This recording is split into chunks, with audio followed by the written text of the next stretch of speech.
principios o seguimos avanzando?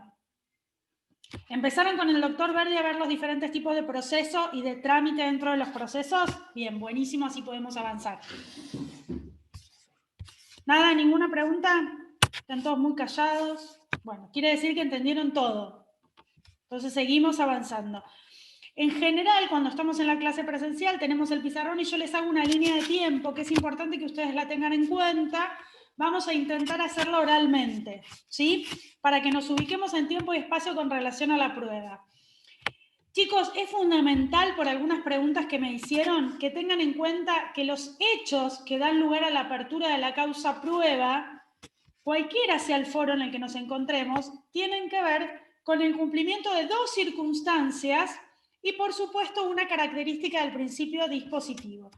Las dos circunstancias es que los hechos tienen que ser controvertidos y conducentes a la resolución del litigio.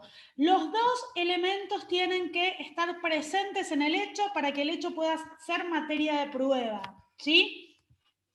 Segunda cuestión a tener en cuenta, que es algo muy de moda de alguna manera, pero que es importante que lo entendamos, que les va a servir además para las materias venideras, es el tema de la carga dinámica de la prueba.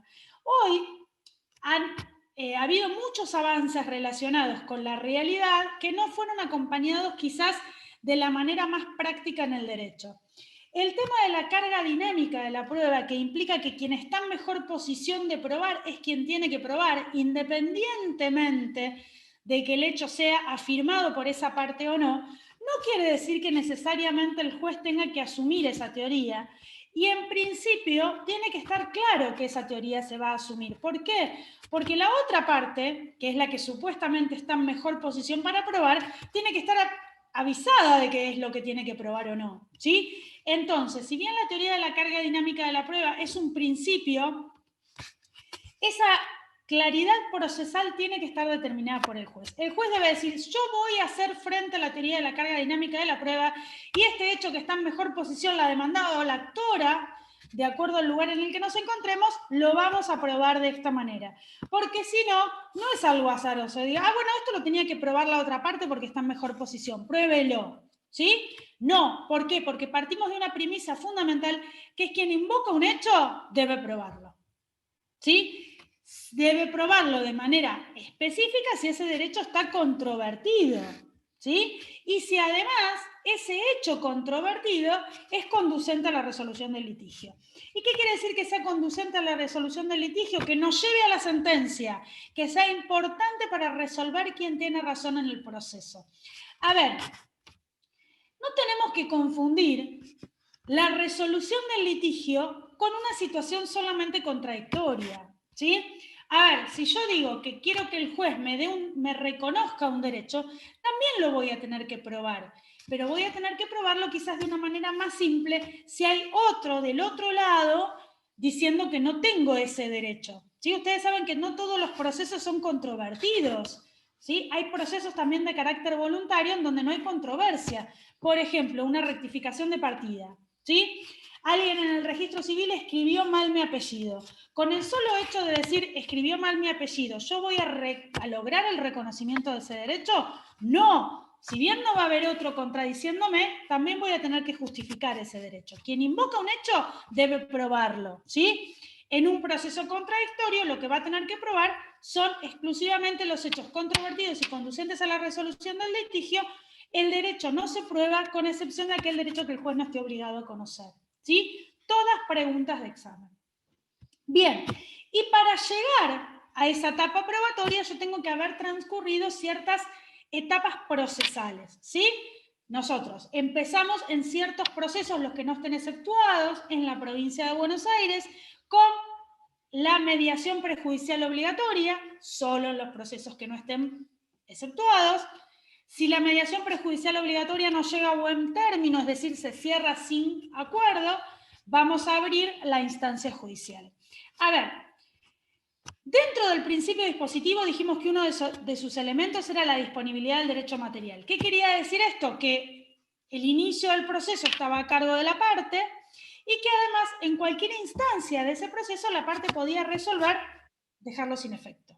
siempre y cuando no hubiéramos llegado a la sentencia judicial.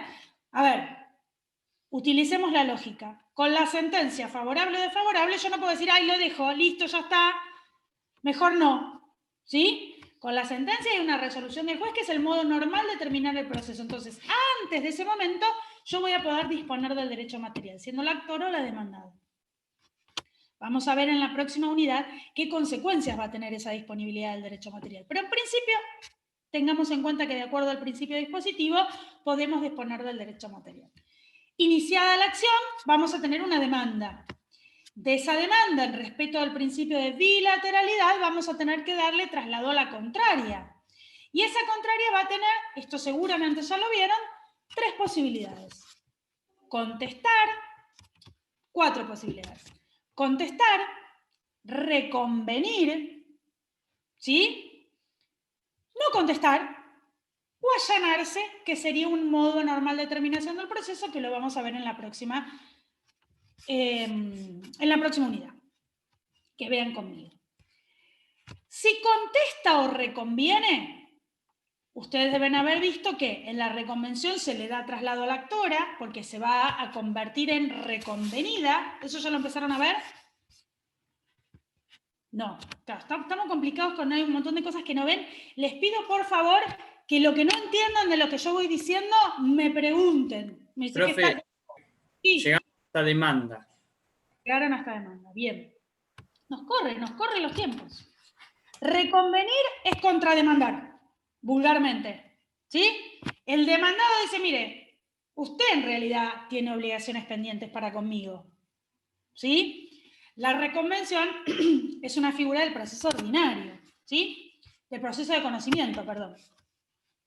Entonces, una vez que le dan traslado a la actora de esa reconvención, porque se transforma en reconvenida, o una vez que le dan traslado de la documental, en el caso de la contestación de demanda, vamos a determinar si hay existencia o no de hechos controvertidos y conducentes. Vimos la clase pasada, empezamos a ver que si lo único que tenemos discutido es el derecho, y ese derecho no es la excepción del cual sea materia de probanza, vamos a declarar la causa como de puro derecho. ¿Qué implica la declaración de la causa de puro derecho? La inexistencia de la apertura de la causa prueba.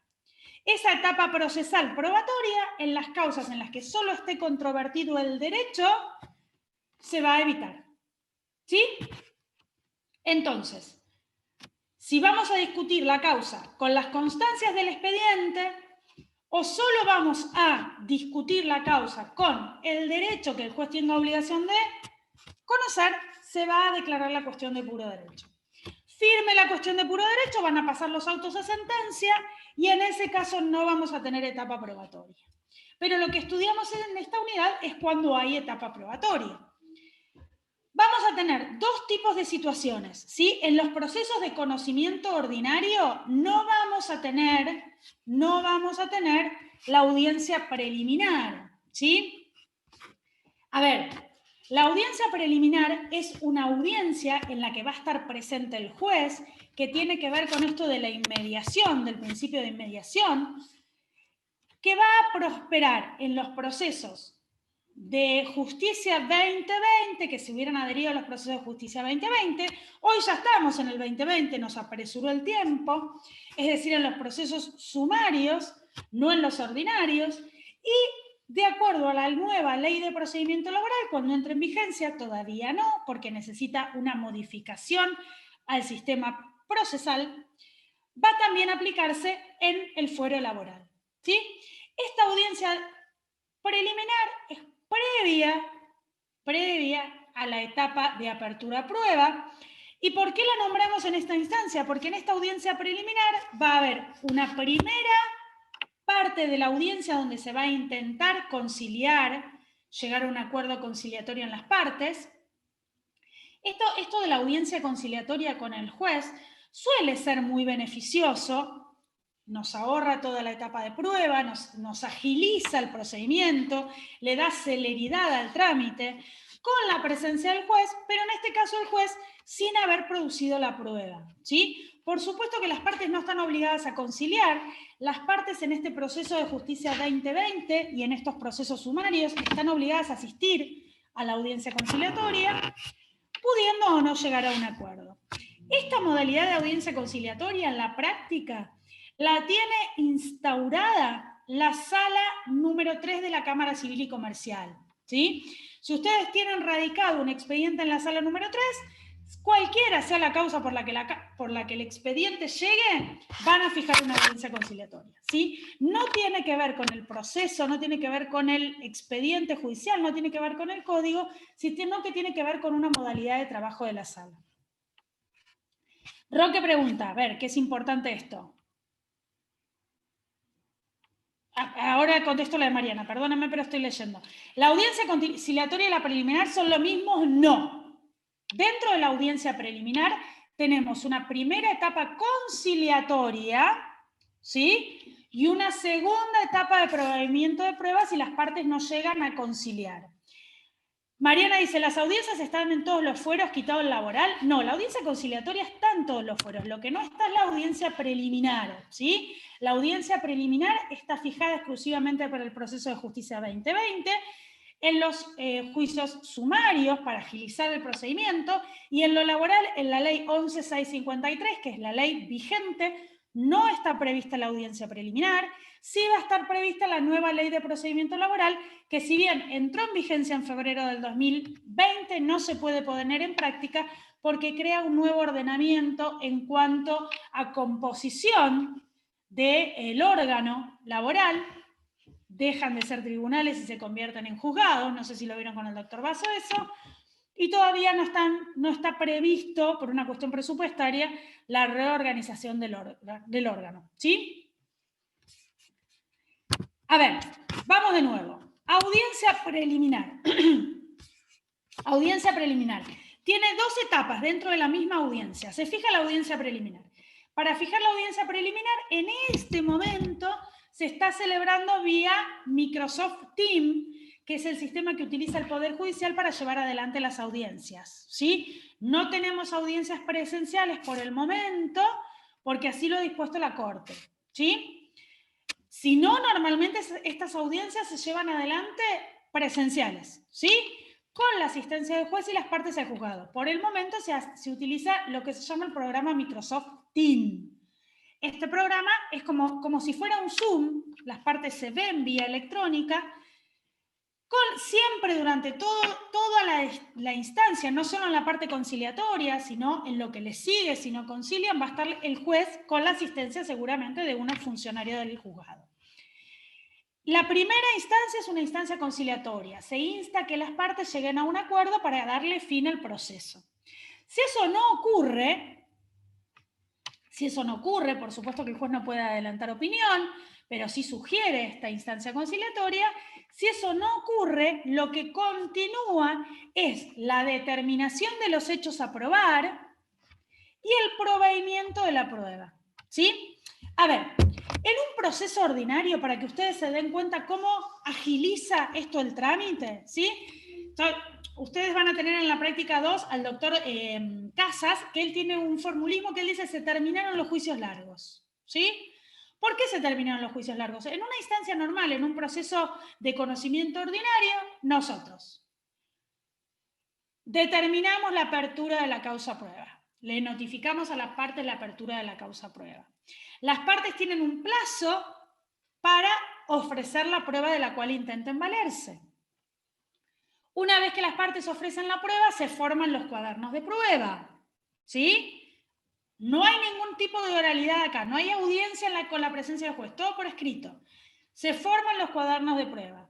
Se da traslado a las partes de la prueba. No hay determinación de hechos claramente controvertidos y conducentes, ¿sí? Y sigue avanzando el proceso.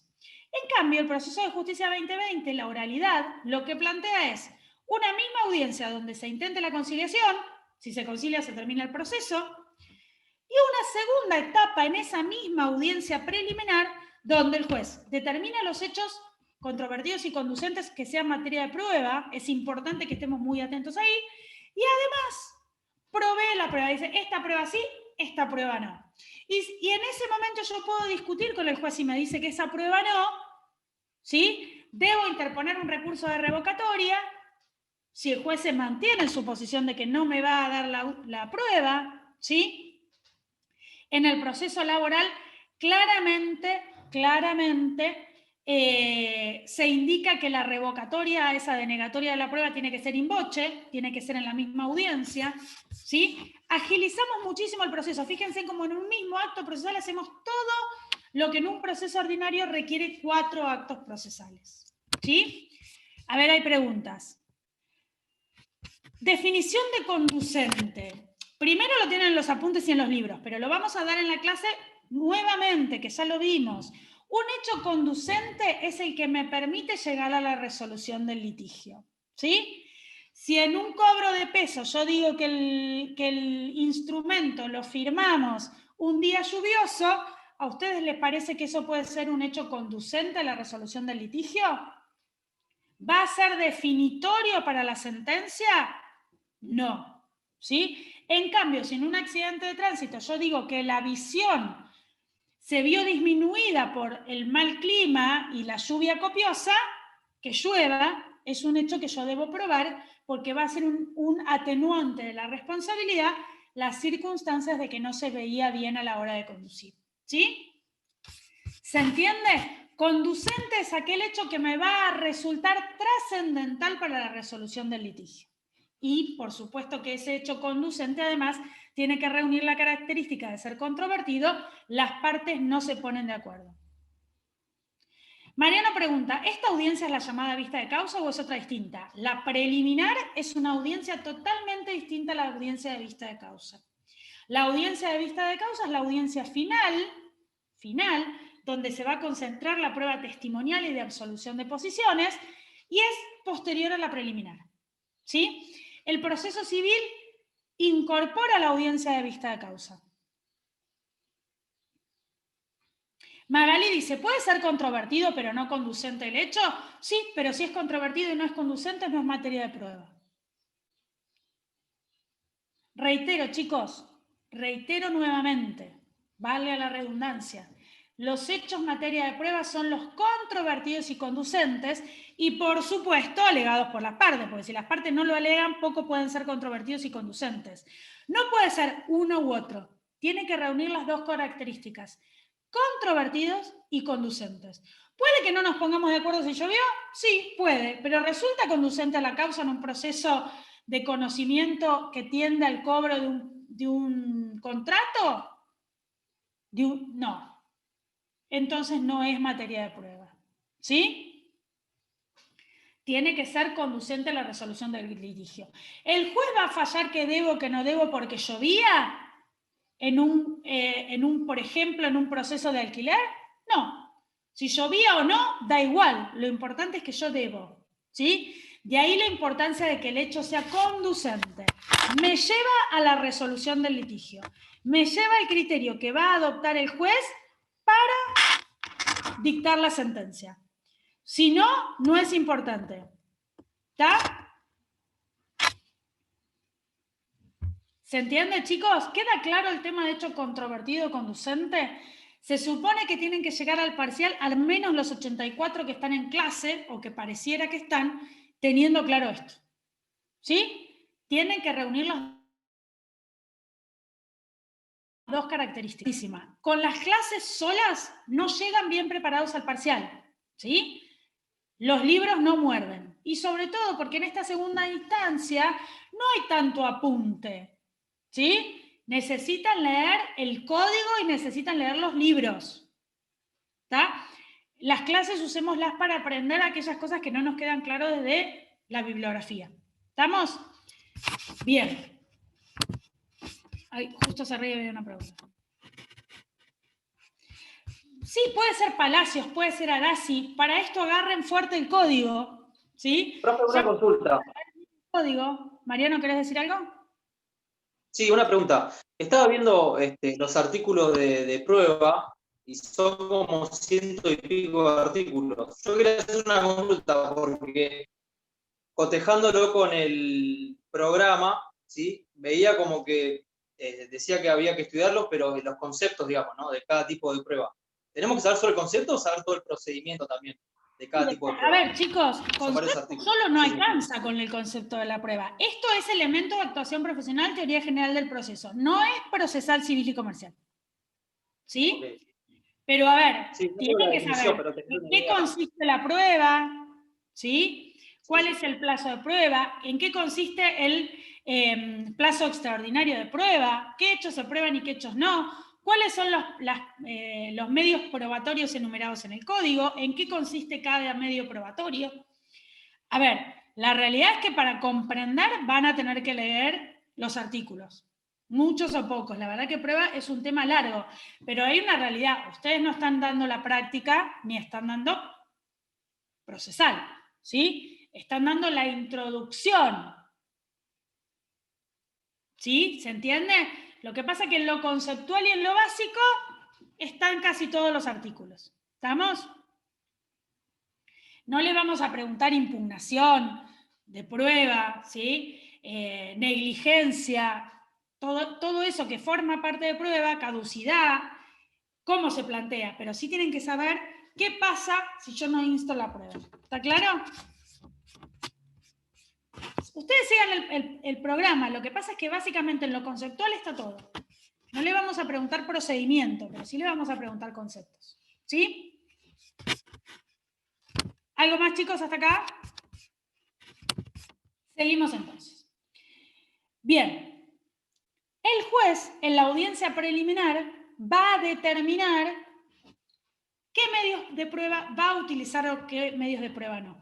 Fíjense que nosotros dijimos, en el proceso ordinario, de conocimiento ordinario, las partes van a tener una segunda etapa para el ofrecimiento de prueba, distinta de la demanda y de la contestación. ¿Cuándo va a ser esa etapa? Con la apertura de la causa prueba. El juez le va a dar un plazo que prevé el código y de acuerdo a ese plazo que prevé el código van a poder ofrecerse las pruebas. En general, por práctica, no tiene que ser así. Siempre es importante que tengamos en cuenta la posibilidad de ofrecer las pruebas aún con la demanda y con la contestación. En el procedimiento laboral, la prueba, si bien es un procedimiento que sigue el trámite ordinario, la totalidad de la prueba se ofrece, y vamos a ver cuál se acompaña, con la demanda y con la contestación. No hay otra oportunidad para ofrecerla, ¿sí? Y vamos a ver qué características particulares tiene el procedimiento laboral con relación a la prueba.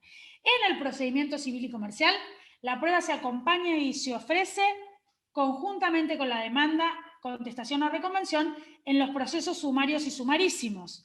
En los procesos ordinarios, las partes van a tener un plazo de ofrecimiento de prueba, porque es más largo, lleva mayor conocimiento para ambas partes, un plazo de prueba una vez notificada el auto de apertura a prueba.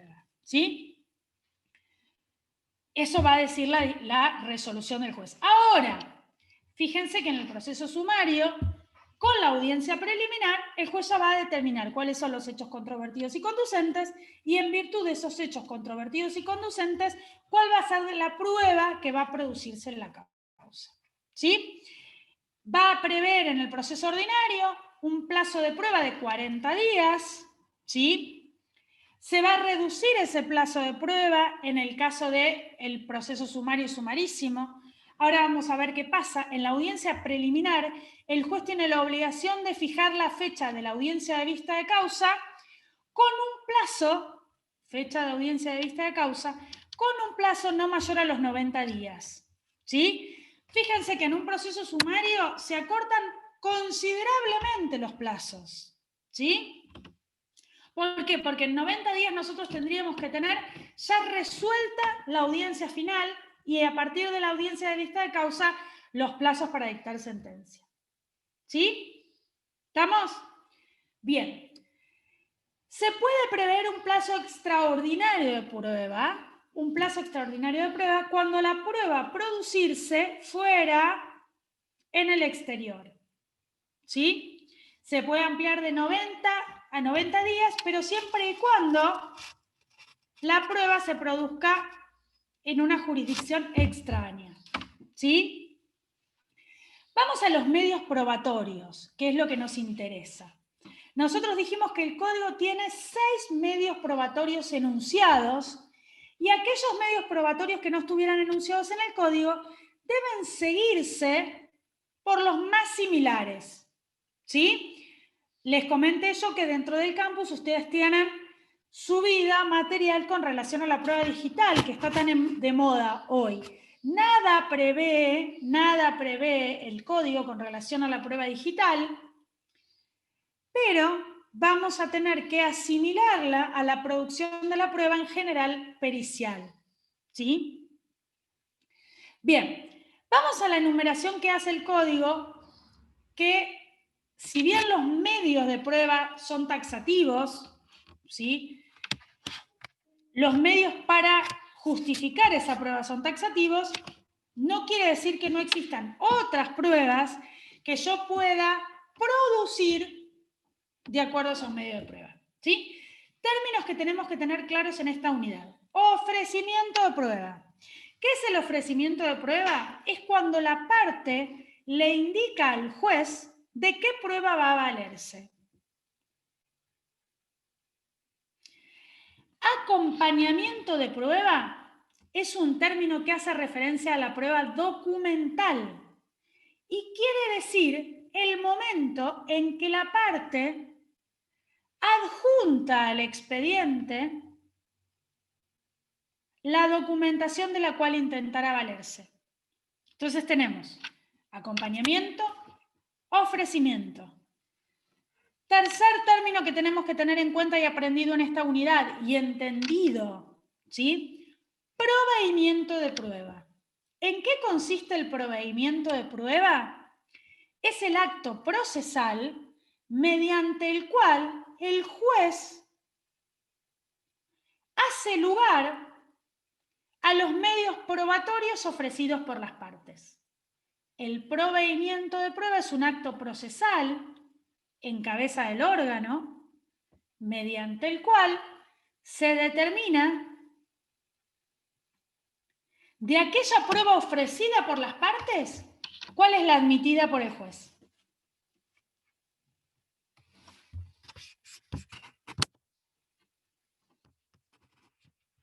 El proveimiento de prueba sería la aceptación, dice Victoria. Exacto, el proveimiento de prueba es la prueba que a la que el juez hace lugar.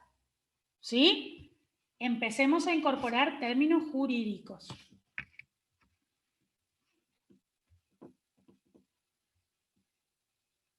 ¿Sí? ¿Estamos hasta acá? Entonces, prueba acompañada, prueba ofrecida, prueba proveída y por último vamos a tener la prueba producida. ¿Cuál es la prueba producida? Es aquella prueba incorporada al expediente judicial. La que ya tuvo su actividad procesal y fue incorporada. Se supone que la prueba tiende a justificar ese hecho controvertido que yo invoqué, ese hecho, mejor dicho, que yo invoqué y que la otra parte me rechazó y que le va a llevar al juez a resolver el litigio, ¿sí? No siempre la prueba producida tiene el resultado esperado, ¿sí? Y de acuerdo al principio de preclusión procesal, no la puedo desestimar, ¿sí? ¿Por qué les hago esta aclaración? Porque la prueba también puede ser desistida, ¿sí? La prueba puede ser desistida siempre y cuando no hubiera sido producida. ¿Hasta cuándo puedo desistir de la prueba? Hasta que la prueba estuviera producida por el principio de adquisición procesal o hasta que se hubiera resuelto la negligencia o la caducidad en la producción de esa prueba. ¿Sí? Ahora vamos a ver de qué se trata eso. ¿Hasta acá cómo vamos? ¿Bien? Tengo una pregunta. Sí, Mariana, encantada. A ver. ¿Las 4 pruebas son distintas o siempre es la misma? No entiendo eso. Yo no entiendo la pregunta. A ver, ¿de qué 4 pruebas te Por referís? ejemplo, si vos en un caso tenés una prueba, No sé. Los medios de prueba enumerados en el código son 6. ¿Pero siempre es sobre la misma prueba que vos tenés en el expediente o pueden ser distintas pruebas? Porque no, o sea, usted explicó 4 distintas. 4 pruebas, expliqué yo. El ofrecimiento, el acompañamiento, el Bueno, estamos en un problema, Mariana. No estás entendiendo lo que estoy explicando. Esos no son medios de prueba. Esos son términos relacionados con la prueba. La prueba va teniendo diferentes etapas, ¿sí? A ver, vamos de cero.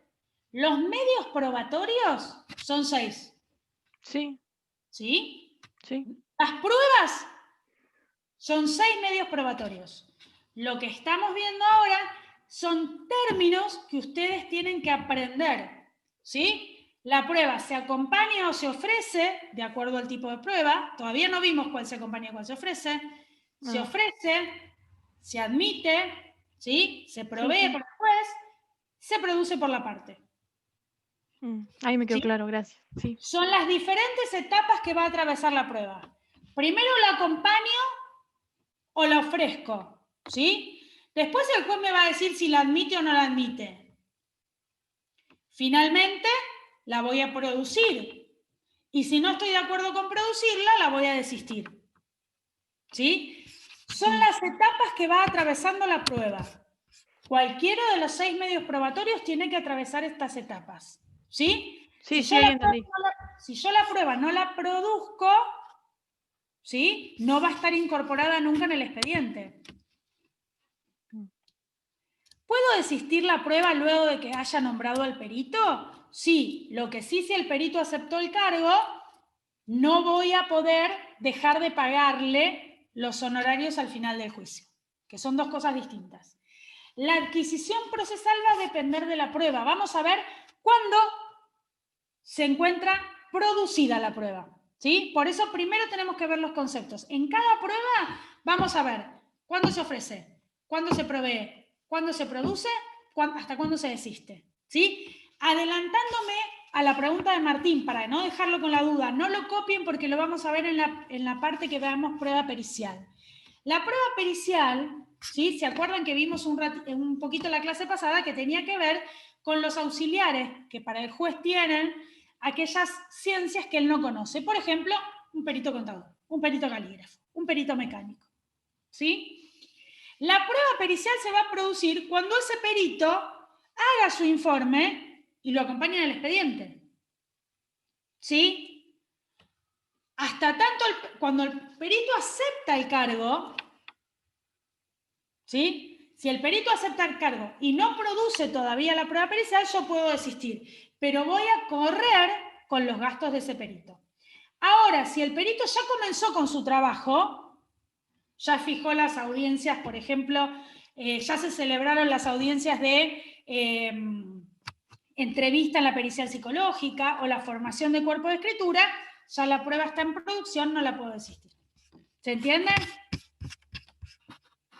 ¿Sí? ¿No? Bueno, seguimos. Mariana, ¿te quedó claro el tema de las etapas? Sí, sí, ahí sí, gracias. Bien, las pruebas recuerden que son las 6 taxativamente numeradas en el código, con la particularidad de que si surge una prueba que no está enumerada en el código, tiene que producirse, ¿sí? De acuerdo a alguna de estas 6, de acuerdo al procedimiento que llevan estas 6. ¿Sí? Bien, vamos a la enumeración de las pruebas, en lo que hace a la teoría general del proceso.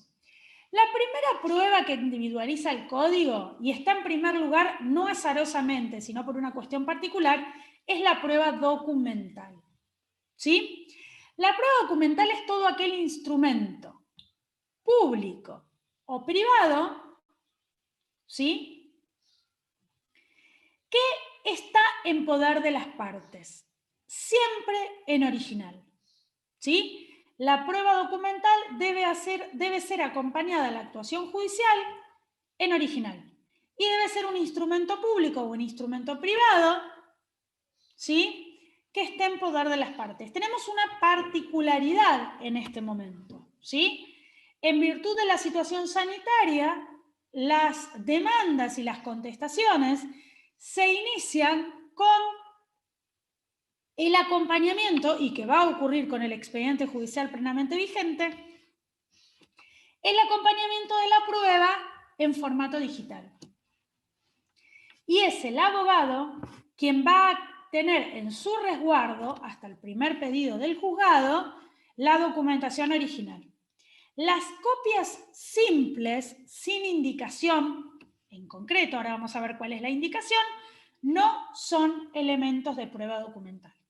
¿Sí? Las copias simples pueden acompañarse como prueba documental siempre y cuando la parte manifestara que el original no se encuentra en su poder y que puede individualizar en poder de quien se encuentra. ¿Sí? Les pido un segundito que voy a buscar agua, ya regreso.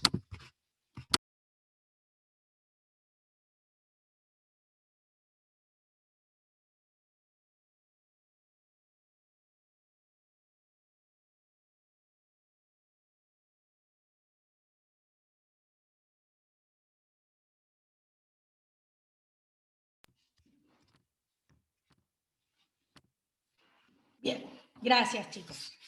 Entonces, la prueba documental es todo instrumento público o privado, instrumento, documento, papel, ¿sí? Que en original obra en poder de la parte. Si la parte no tiene el original, debe individualizar dónde se encuentra. Punto número 1, chicos, en este momento, y seguramente en el momento que ustedes ejerzan con la prueba, con el expediente digital, yo quiero darles un consejo. No acompañen digitalizado a prueba que ustedes no tengan en su poder como originales. Por más de que la parte diga después te lo traigo, lo tiene mi cuñada, me lo va a acercar, porque ustedes dan fe de que lo que están subiendo al sitio de la corte es documentación original. Y ustedes quedan en custodia de esa documentación original que dicen que está. Y el juez en cualquier momento puede pedirle a ustedes que presenten esa documentación original e incluso esa documentación original puede ser materia de prueba de la otra parte. Por ejemplo, yo acompaño un contrato de locación, ¿sí? Y ese contrato de locación, algo más simple, porque el contrato de locación implica la preparación de la vía, pero supongamos un contrato,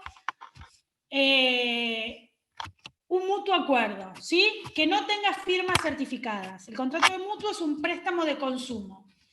Que no tenga firmas certificadas. Entonces yo acompaño el original con las firmas en original, la otra parte dice, no, esa firma no es mía.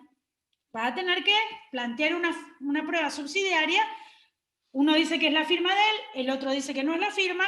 Para el cumplimiento del contrato es un hecho conducente el tema de si se firmó o no. Si no está en original ese contrato, no se puede realizar la prueba complementaria, ¿sí? La documentación en copia simple no es válida como prueba documental. Bueno, acá hay una pregunta interesante. En general, a la gente le cuesta mucho entregar los originales, ¿sí? O por malas experiencias, o por comentarios, o por dudas, ¿sí? La realidad es que nosotros tenemos que acompañar los originales. ¿Sirven las copias certificadas por escribano? Sí, sirve, pero ¿qué pasa? Si yo lo que tengo que probar es una firma, una copia simple, ¿sí? No me sirve para cotejar la documentación, ¿sí? Entonces, hay cierta documentación que certificada no me va a servir, ¿sí? Como plena prueba documental. Una escritura tiene que ser la escritura original, si no puede ser un primer testimonio, ¿sí? Por eso tenemos que ser muy prudentes. Y además, certificar prueba documental puede ser un gasto oneroso para la parte, ¿sí? El código habla de documentación original y si no contamos con la documentación original, la copia simple de esa documentación, individualizando claramente dónde está esa documentación. En poder de una escribanía, documentación que le pido a la otra parte, ¿sí? Pero va a tener que estar complementada con otra prueba. Yo digo, la documentación original que acompaño es esta, y la documentación de la cual quiero valerme, pero que no tengo originales, es esta. Y esa documentación original está en poder del escribano Fernández. Yo voy a tener que hacer que el escribano me la traiga, Si no, como prueba no es válida. ¿Se entiende? Suple el requisito de acompañar la prueba documental en original cuando individualizo dónde se encuentra la prueba si no la tengo en su poder, pero además de individualizar, utilizo un medio de prueba para que la traigan. Ya sea documental en poder de la contraria, documental en poder de un tercero, ¿sí? Vamos a ver ahora qué prueba complementa. Y algo fundamental, pregunta de examen si rinden conmigo, ¿sí? ¿En qué momento se acompaña la prueba documental? En todo tipo de proceso, la prueba documental se acompaña con la primera presentación. Es decir, demanda, contestación o reconvención es el momento procesal oportuno y único para acompañar la prueba documental. Si no la acompañé en esos momentos procesales, no puedo acompañarla con posterioridad. A ver si alguno se da cuenta, si yo no acompañé la prueba documental con la demanda, en cualquier tipo de proceso, ¿en qué caso se les ocurre que puedo subsanar ese error? Bueno, no, iba a decir una excepción que es cuando la documentación todavía no está, no se creó. Profe, perdón, no, lo que explicó no se recién. creó, no me sirve como acto procesal. ¿Agustina? Perdón, lo que explicó recién de que en ciertas cuestiones de procesos de conocimiento hay una instancia cuando se lleva a cabo la notificación de auto de apertura a prueba donde hay otra oportunidad. Error terrible. Bueno muy buena pregunta, Agustina. No, pero está muy bien que lo digas porque eso es un error de parcial. Prueba documental se acompaña con la demanda, contestación y reconvención. A ver, que yo les haga una pregunta y ustedes no la sepan contestar no quiere decir que los esté evaluando, quiere decir que estamos tratando de empezar entre todos a ver cómo elaboramos el parcial. Ustedes me dijeron que ya empezaron a ver demanda con el doctor Verdi. Puede ser. Muy bien Martín. Y muy bien Julián. Ustedes no ven, si no están viendo el chat. En la ampliación de la demanda. Yo antes de dar traslado de la demanda, ¿sí? Antes de tener a la contraria presentada, puedo ampliar. ¿Sí? Puedo ampliar mi demanda. ¿Sí? El único caso en el que voy a poder acompañar la documental fuera de la demanda es con la ampliación de demanda. Si precluyó el tiempo procesal para ampliar la demanda, ya no puedo acompañar la documental. ¿Sí?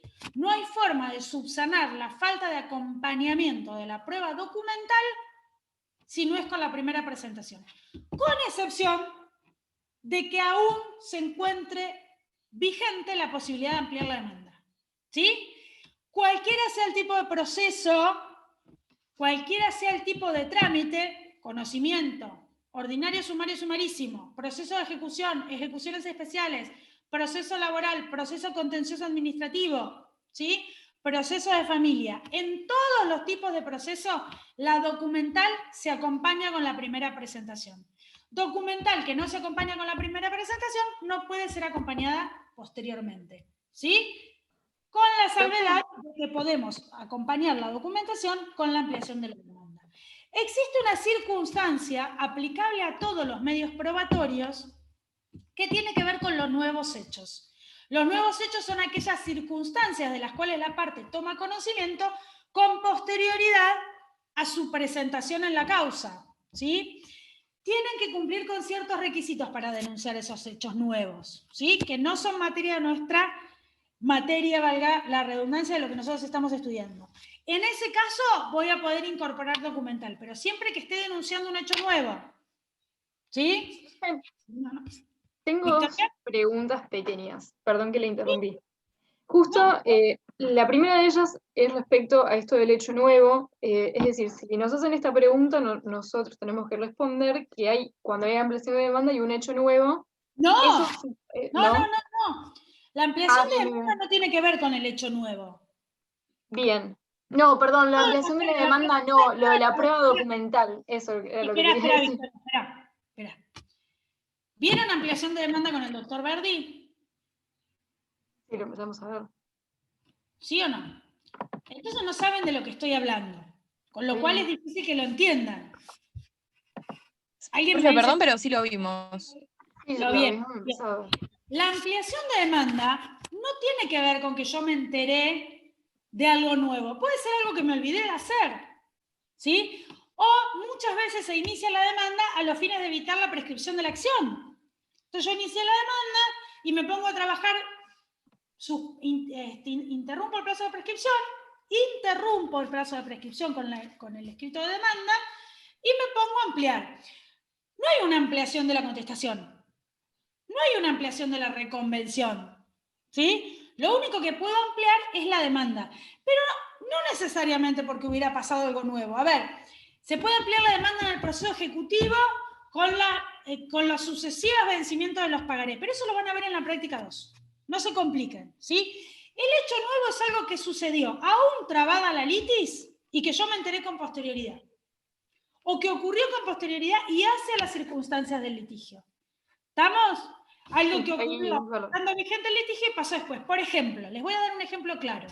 Supongamos que ustedes tienen un convenio de pago, ¿sí? El nuevo Código Civil y Comercial de la Nación, que ya hay que dejar de decirle nuevo, es el Código Civil y Comercial de la Nación, ya es antiguo, ¿sí? Prevé que la mora, ustedes saben que la mora es la falta de cumplimiento de la obligación en tiempo oportuno. La mora en el cumplimiento de la obligación no le es imputable al deudor cuando el hecho sobreviniente, ¿sí?, fuera un hecho extraordinario que no podría haber sido previsto por el deudor. Por ejemplo, la inflación, ¿sí?, o la onerosidad sobreviniente del contrato. Ese hecho nuevo yo lo puedo invocar, ¿sí?, aún estando en litigio, porque ocurrió después, ¿sí? Supongamos, a ver, que yo dejé de pagar el contrato a mitad del juicio y no tiene que ver con la mora, sino que tiene que ver con ese hecho nuevo sobreviniente. ¿Se entiende? ¿Sí? La ampliación de demanda y la posibilidad de acompañar documental tiene que ver con, uy, me olvidé de acompañar este contrato. ¿Sí? Algo mucho más simple. No sé, por ahí alguno de ustedes trabaja o en el Poder Judicial o en algún estudio jurídico. Hace aproximadamente un mes, por diferentes circunstancias, ¿sí?, la página de la Suprema Corte de Justicia de la Provincia de Buenos Aires funciona muy mal, ¿sí? Hoy no tenemos posibilidad de presentar en formato papel absolutamente nada. Todas las presentaciones se hacen en formato digital a través del token y mediante la página de la Corte. La página funciona muy mal. Entre todas las cosas que funcionan mal el tema del inicio de causas. Es decir, si uno tiene un archivo muy pesado, aunque lo comprima, muchas veces no sube con el escrito de demanda. Entonces, ¿qué hace uno?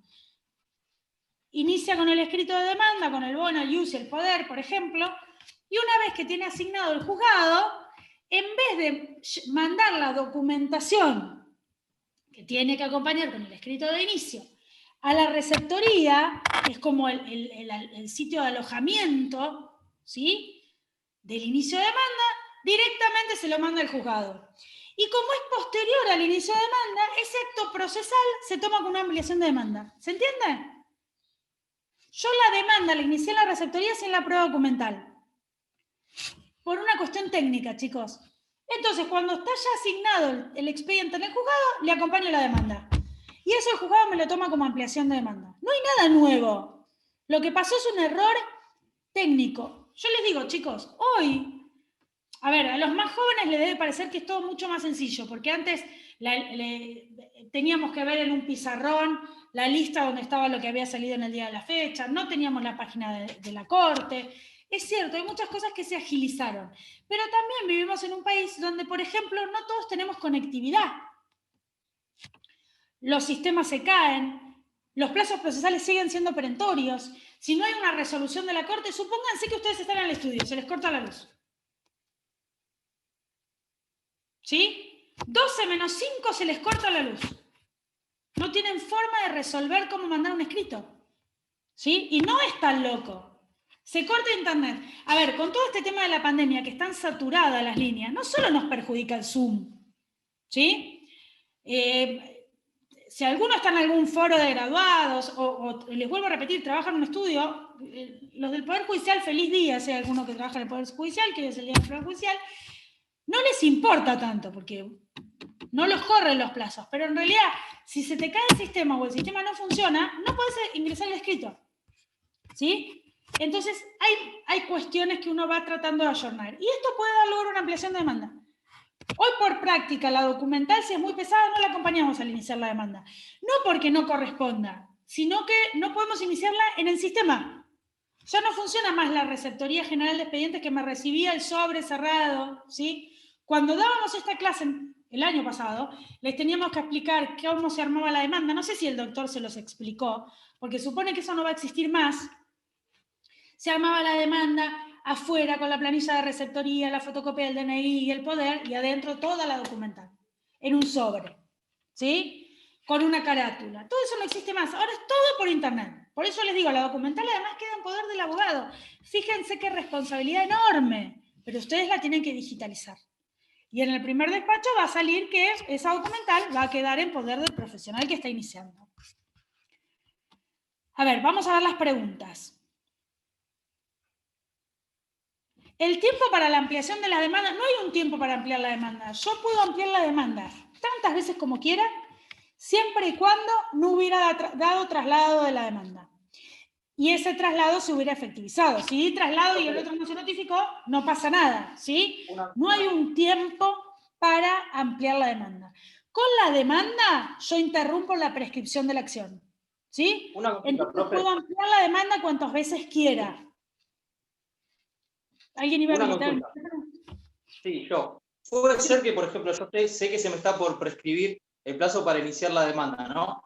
Sí. Y meto la demanda y no sé si estará bien o mal esto. Y a propósito, por ejemplo, no sé, no pago un bono o no acompaño el poder, y eso me da tiempo a mí para después ponerme en el estudio y trabajar y poder ampliar la demanda y realmente en la ampliación de la demanda poner todo lo que yo quiero, o eso puede ser que me genere que no me acepte una causa o algo de eso. No, el bono ley 8480 es un requisito fiscal.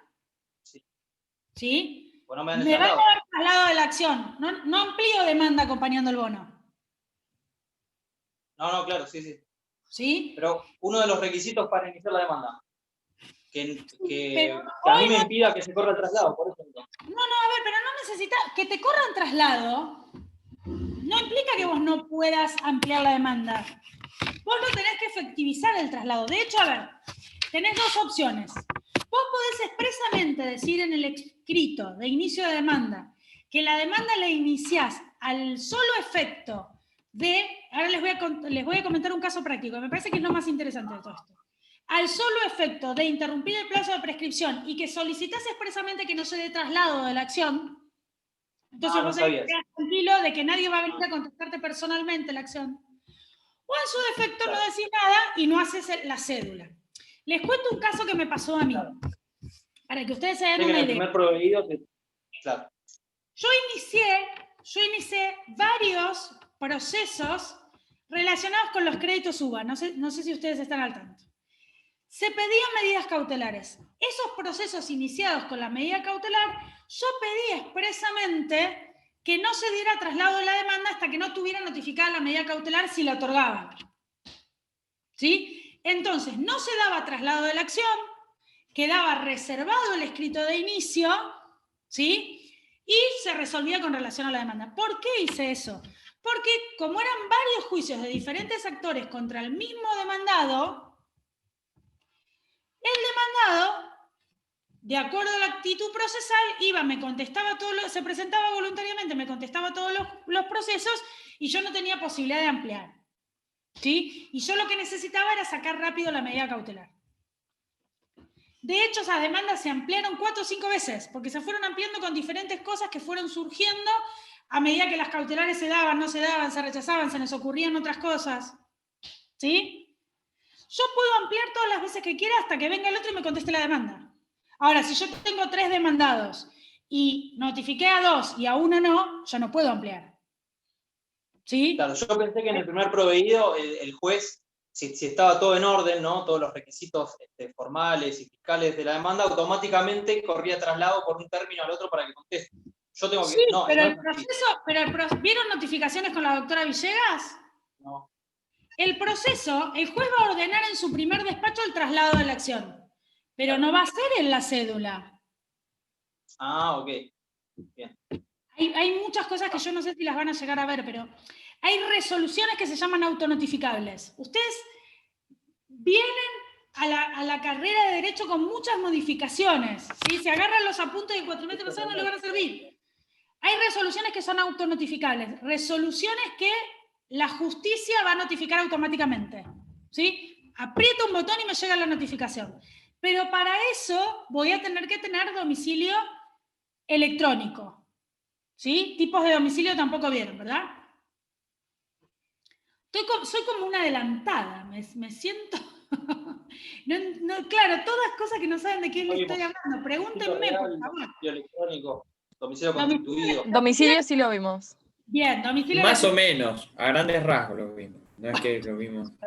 Bien, igual a grandes rasgos lo tienen que ver. No se preocupen que tienen 2 materias más para eso. Pero bueno, a ver. Hoy hay mucho invento. Con esto de la pandemia han surgido cosas rarísimas a las cuales yo no estoy de acuerdo, ¿sí? Yo creo que Couture se debe estar revolcando en su tumba. Porque está esta cosa de notificar por WhatsApp, notificar por... no hay tranquilidad, ¿sí? Hoy yo siempre les digo esto, creo que se los dije a ustedes. No usen WhatsApp, usen Telegram, todas estas cosas. Notificar una demanda por WhatsApp. Un disparate jurídico. Bueno, hoy se usa esa modalidad, ¿sí? ¿Qué pasa, chicos? No está funcionando la oficina de mandamientos y notificaciones. Fundamental. Si yo no puedo dar traslado, no le puedo llevar el conocimiento del otro algo, no puedo avanzar el proceso. O sea, inicio una causa que en la mayoría de los casos va a quedar ahí. Yo le tengo que explicar a mi cliente que voy a iniciar una causa y que no la voy a poder notificar. Y si la quiere notificar va a tener que gastar 700 pesos en una carta de documento que si el que se la remite la rechaza, no es válida como notificación.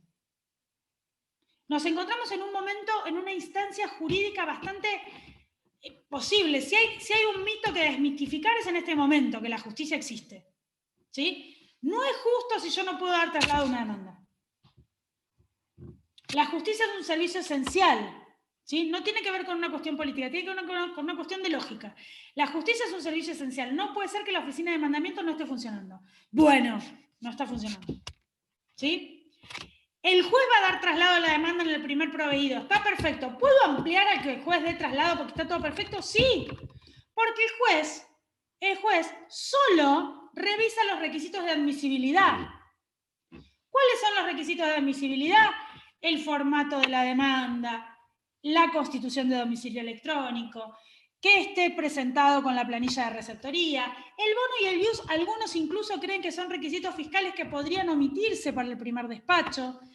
Eso nada más. El juez no dice, usted acompañó toda la documentación y está bien. No sabe el juez, no tiene que prejuzgar.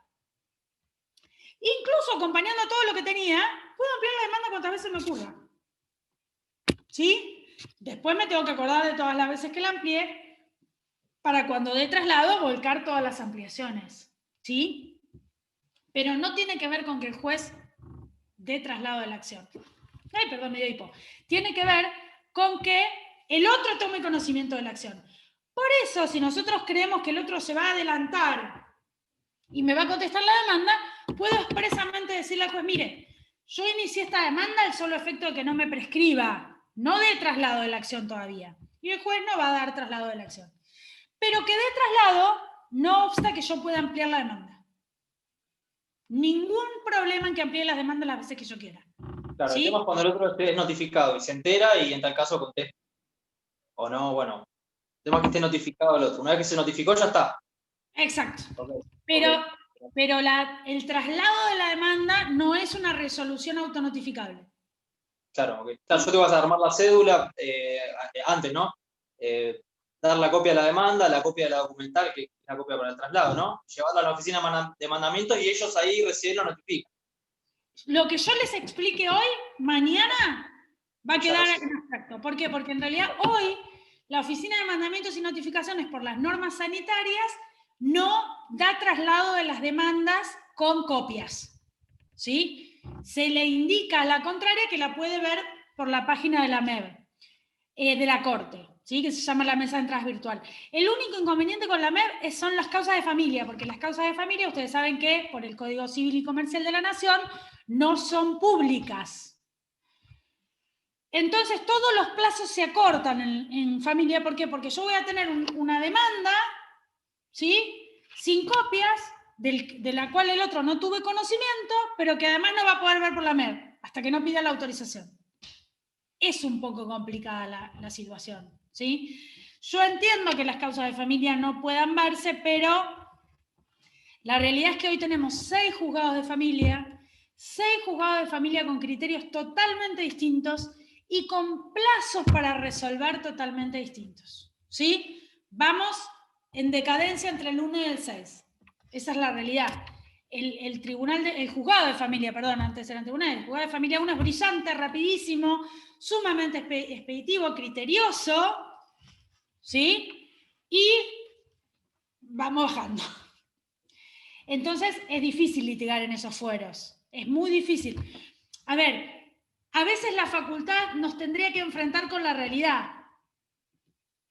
El código solo no alcanza, y sobre todo en este momento que se están dictando tantas resoluciones todo el tiempo. Mariana dice, en el caso de familia, ¿usted cómo se entera que le llegó la demanda a la otra parte? No. A ver, va a haber un informe del oficial donde diga qué resultado tuvo la demanda, igual que en todos los juicios, ¿sí? Cuando yo presento un juicio de familia, pido la autorización para ver ese juicio por la MEB, sobre todo hoy que no lo pude ir a ver presencial, ¿sí? Había quedado pendiente una pregunta de Yamila que dice, el juez declara inadmisible una prueba, ¿puedo presentar otra? No, hay un solo plazo para presentar la prueba. El de la documental, ahora vamos a avanzar, pero el de la documental, el plazo de la prueba, ¿sí? El plazo de la prueba, el plazo de acompañar la prueba es con la demanda, la oportunidad, perdón, no el plazo. La oportunidad de acompañar la prueba es con la demanda, contestación o reconvención, y en las sucesivas ampliaciones si existieran. ¿Sí? ¿Se entiende? La prueba que se acompaña exclusivamente es la prueba documental. El resto de la prueba se va a ofrecer, porque yo no voy a poder acompañar el resto de la prueba. ¿Se acuerdan que dijimos teníamos prueba documental? Se acompaña. Los 5 medios restantes se ofrecen. ¿Sí? ¿Qué quiere decir que se ofrezcan? Que le diga al juez, mire, yo los hechos, que no le digo qué hecho me va a servir para cada prueba, los hechos los voy a probar con esta prueba. Profe, ¿sí? Yo tengo una pregunta. Mira, la prueba documental que no está en poder, como dijimos, que ¿también se acompaña pero no era original o se ofrece? Se acompaña en copia simple y se complementa con el ofrecimiento de otra prueba. Primero tengo que individualizar dónde está el original. ¿Sí? Tengo que decir, el original está en la escribanía Perellano. ¿Sí? Pero no alcanza solo con decir que el original está ahí. Voy a tener que complementarlo. Ahora vamos a ver con otro medio de prueba que me permite traer esa prueba a la causa. ¿Se entiende? Bien. Entonces, prueba documental se acompaña, se lleva a la causa. Cualquiera sea el tipo de proceso, cualquiera sea el trámite que le demos a ese proceso, ¿sí? Tipo de proceso ordinario, conocimiento, ejecutivo, ejecuciones especiales, procedimiento laboral. Trámites, ordinario, sumario, sumarísimo. ¿Sí? Cualquiera sea el tipo de proceso, cualquiera sea el tipo de trámite que le demos a ese proceso, la prueba documental se acompaña con la primera presentación. ¿Sí? O con la ampliación de la demanda si fuera en tiempo oportuno. El resto de las pruebas se ofrecen. ¿Se acuerdan que empezamos la clase, que era lo que Mariana me preguntaba, con esta terminología?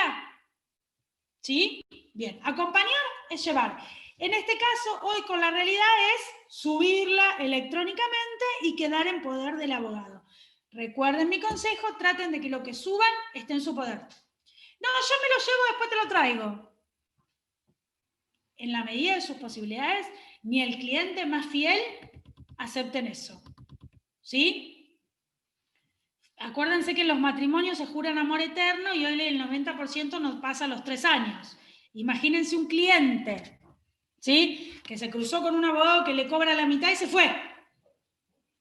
¿Sí? O tiene un amigo, un hijo, un pariente, un primo estudiando Derecho y dice, no, eso que te dijo tu abogado no es así, a mí la profesora me dijo otra cosa. Chao. No ven la documentación original nunca más y la responsabilidad es de uno. ¿Sí? Hay una responsabilidad profesional porque el juez nos convirtió en custodios de esa documentación. Bien. El resto de la prueba, entonces dijimos, se ofrece. ¿Y qué prueba se ofrece? La prueba testimonial, confesional o de absolución de posiciones, informativa, pericial o en su defecto el reconocimiento judicial o la inspección ocular. Estos 5 medios de prueba, ¿por qué se ofrecen y no se acompañan? Porque tienen que ver con un tercero.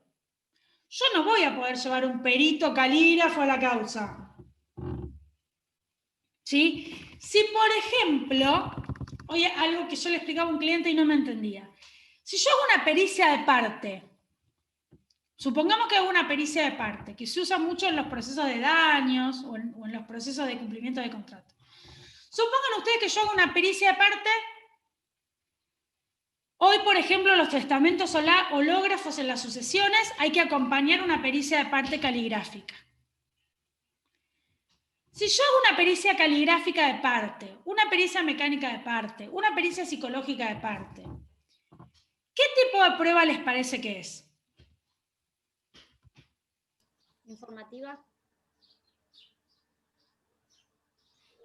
¿Y es pericial o no? No.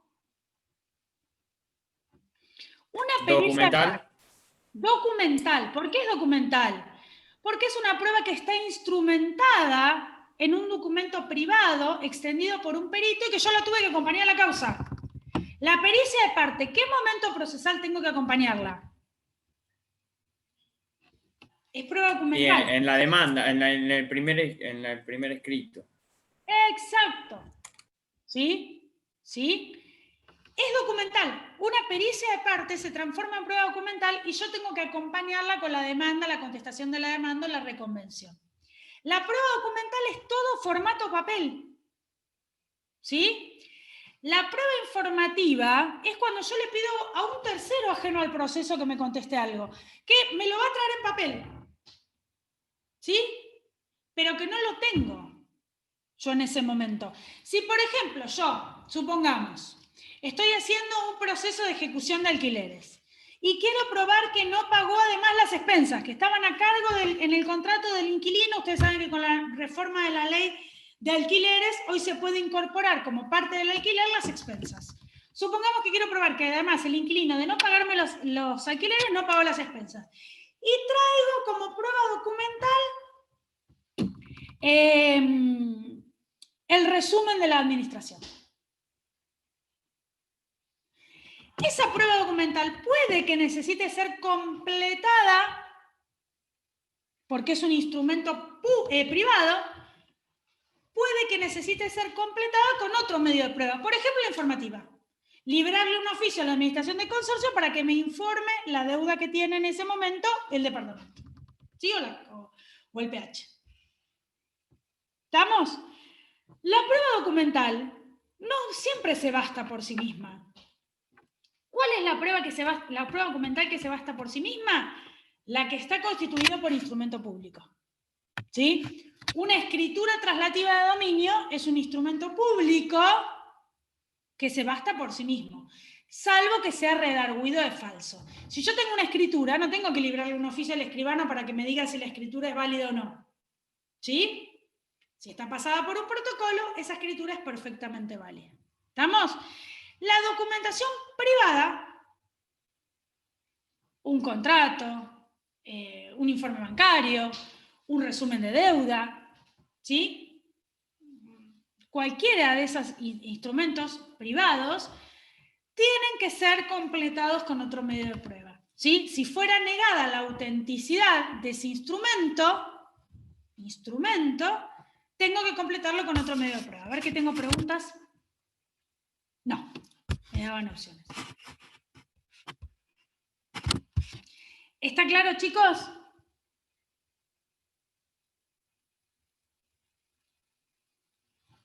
¿Sí? Bien, seguimos entonces. El resto de las pruebas que no son las pruebas documental se ofrecen. ¿Cuál es el momento procesal para ofrecerlo? Ahí sí vamos a tener que estar al trámite del proceso. Al fuero y al trámite. En el caso del proceso civil y comercial, vamos a tener que ofrecer y acompañar la prueba en el mismo acto en los procesos sumarios, sumarísimos y de ejecución. Y vamos a tener un plazo para ofrecer la prueba, la de acompañarla siempre, en los procesos ordinarios. En los procesos laborales, la prueba se acompaña y se ofrece en el mismo acto. Importante que tengan claro esa diferencia. ¿Sí? ¿Estamos? Vamos a ver ahora en particular... ¿Sí? ¿No se puede repetir? Sí, cómo no. Acompañar la prueba documental, todos los procesos y todos los tipos de trámite en el mismo acto.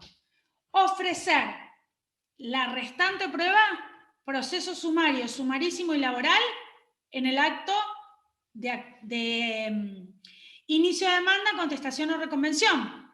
En los procesos de conocimiento ordinario, de acuerdo a lo que dispone el código, vamos a tener un plazo para ofrecer la prueba restante a la documental una vez dispuesto por el juez el auto de apertura a prueba.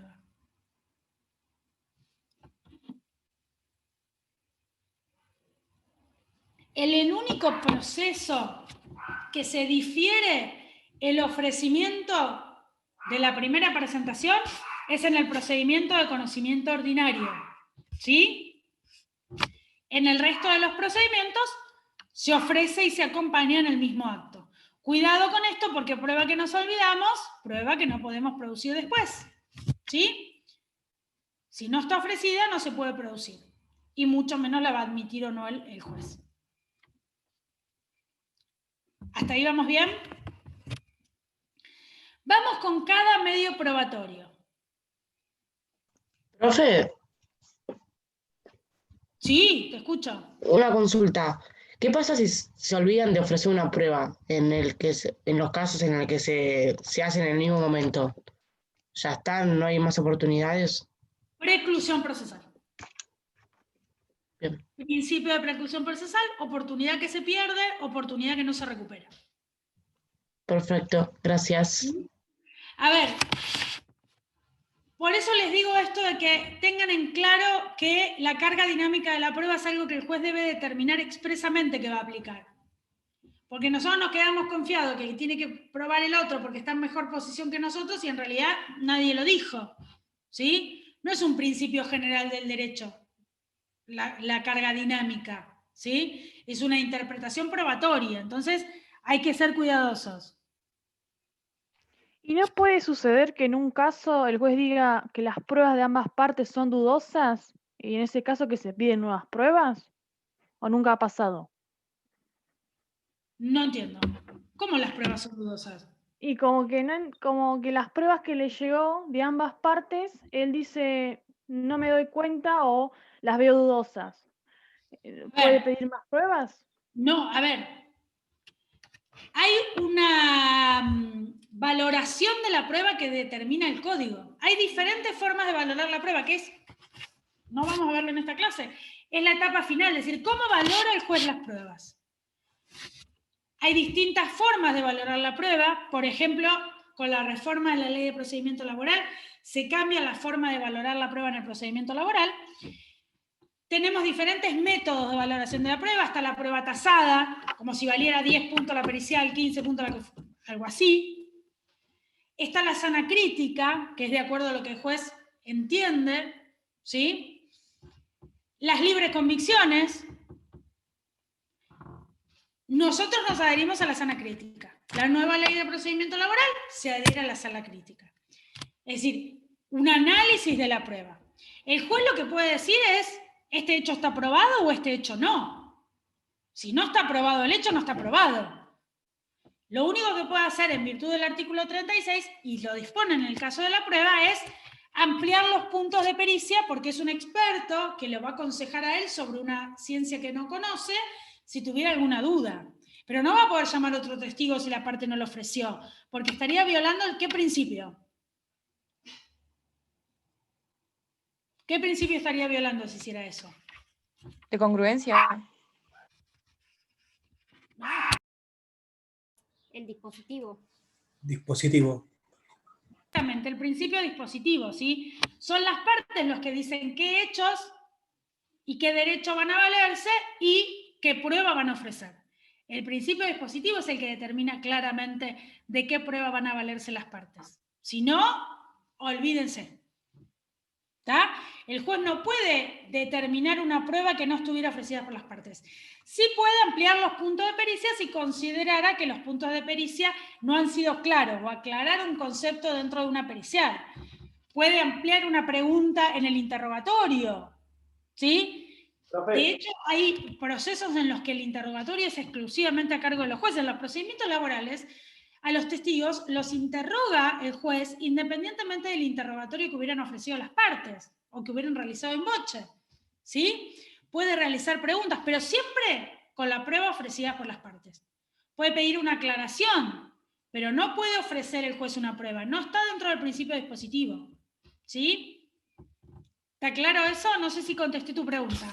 Sí, sí, ahí sí entendí. Profe, una consulta. Sí, sí. Dale. Perdón. Una cosa, a ver si lo comprendí. Una cosa es ofrecer la prueba, es decir, en el proceso, por ejemplo, de un accidente de tránsito, que por ejemplo sea sumario, ¿no? Un proceso, perdón, de conocimiento, el tipo de trámite sumario, yo agarro y le acompaño la documental que tengo en mi poder. Espera. Una cosa. Cuidado porque los tipos de trámite no tienen que ver con el objeto, por ejemplo, tienen que ver con el monto. Sí, con el monto. Bueno, un monto que no supere, creo que es 8 millones, no me acuerdo. Bien. Pero bueno, la que no tengo en mi poder, agarro yo al juez, bueno, yo me voy a valer de una testimonial, voy a ofrecer tantos testigos y voy a ofrecer que se haga una pericia, por ejemplo, ¿no? Después él va a decir en qué momento va a tomar el testimonio de los testigos y en qué momento el perito actuará en tal caso, ¿no? Son dos cosas distintas. No es así. El juez va a proveer la prueba, es decir, esta prueba la admito y cuando la admito digo cómo se va a producir. Fijo las audiencias para los testigos, mando la planilla al organismo de contralor para el sorteo del perito. Es como mucho más complejo, chicos, el procedimiento. ¿Sí? Claro, que yo lo ofrezca no quiere decir que me lo acepte. El ofrecimiento es la individualización de la prueba, con ciertas características que tiene que cumplir la individualización. No es que yo diga, bueno, ofrezco un perito calígrafo y que se maneje. Tengo que individualizar el medio de prueba, la especialidad y los puntos de pericia. Y el perito va a contestar exclusivamente en los puntos de pericia. Si me olvidé un punto de pericia, por más de que individualicé la pericia, no lo puedo ampliar después. Todo eso se hace en el mismo acto. A ver, dijimos, ¿la documental se acompaña o se individualiza al momento de la primera presentación? El resto de las pruebas tengo que cumplir determinados requisitos para proveerlas. Por ejemplo, los testigos deben individualizar apellido, nombre, ocupación y domicilio, no DNI. Muchos le ponen DNI, pero el código no dice DNI. Yo no puedo denunciar a un testigo y no informar el domicilio, porque la otra parte me lo puede impugnar, porque no está bien ofrecida la prueba. Si yo ofrezco un perito y no individualizo los puntos de pericia, la otra parte me la puede impugnar, porque no estoy individualizando los puntos de pericia. ¿Sí? La prueba está ofrecida de manera incompleta y la prueba ofrecida de manera incompleta es improcedente. ¿Sí? Incluso el juez lo que puede determinar es, yo ofrecí, por ejemplo, en un proceso sumario, inicié la demanda, ofrecí un montón de pruebas, pero yo no sé qué hechos son controvertidos y conducentes al momento de hacer la demanda, pues no sé qué me va a negar la otra parte. ¿Sí? Y el juez puede decir, mire, esta prueba que usted ofreció es inconducente, no sirve, no me interesa. Y yo después voy a ver si planteo una revocatoria o no. A ver, María Angélica, también la prueba tasada, porque una escritura pública es una prueba que no hace falta que el juez haga una valoración, ¿o no? La prueba tasada tiene que ver con que se le dé determinado valor. Que el juez valore tiene que ver con qué importancia le da con la resolución del litigio. yo puedo acompañar una escritura pública y que no tenga nada que ver con la resolución del conflicto. ¿Sí? La escritura pública no necesariamente acredita titularidad, pero quizás no tenga que ver con la resolución del litigio. No tiene nada que ver la prueba tasada, que todavía no lo vimos. Es el final de la unidad. ¿Sí? La prueba tasada no es con la fuerza de la prueba. De hecho, el juez no está obligado a valerse de la prueba que estuviera producida. Tiene que decir, esto se prueba en virtud de esta prueba, esto no se prueba en virtud de esta otra prueba. Por eso en los procesos ordinarios tenemos una etapa extra, ¿sí? Que es el alegato de bien probado, en donde yo le puedo hacer al juez un resumen de qué prueba se produjo en la causa, está incorporada a la causa y qué hechos se comprobaron con esos medios de prueba. ¿Sí? Por supuesto, bien, gracias. Es una libre interpretación de la parte. Lo que no necesita prueba en contrario son los instrumentos públicos, como puede ser una escritura pública, una cédula de notificación, ¿sí? Una sentencia judicial, no admite prueba en contrario, salvo que sean redarguidos de falsos. Pero no quiere decir que me lleven a la resolución del litigio. ¿Sí? Bien, Tiene bien, que ver gracias. con el cuestionamiento de la prueba. ¿Estamos? Bueno, hasta acá llegamos, así no cortamos en el medio. ¿Alguna pregunta? ¿Alguna duda? Profe, sí. Yo tengo entendido que se puede desglosar el expediente, o sea, sacar el documento. Si yo saco el documento, ¿tengo que dejar una copia o lo tengo que devolver en un cierto tiempo? ¿Cómo es? Hoy no hay documento formato papel, ¿sí?